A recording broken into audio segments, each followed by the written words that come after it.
आज मी तुम्हाला सांगणार आहे की आपण आपल्या कोंबड्यांना त्यांच्या खाद्यामध्ये काय काय घालून देतो.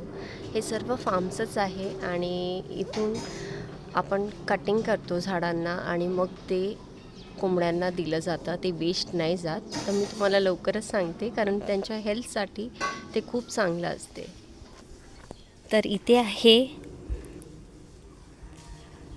गहू जे ग्रो केलेलं आहे आपण, आणि इथे आहे तुलसी जी वाढलेली होती तर ती कटिंग केलेली आहे आपण, आणि आता तिचं बारीक पीसेस करून आपण कोंबड्यांच्या खाद्यामध्ये देणार आहोत. इथे आहे हळदी, ही आपल्या फार्मवरच ग्रो केलेली आहे. तर ही जी पानं आहेत त्यांना एकदम बारीक करून आपण खाद्यामध्ये देणार आहोत.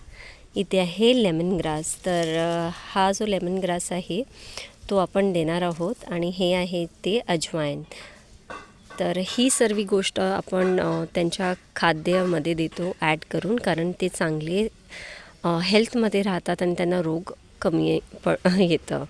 तर असं आम्ही देतो आमच्या फार्मच्या कोंबड्यांना. तुम्ही काय देता नक्की सांगा. हा व्हिडिओ आवडला असेल तर कमेंट करा.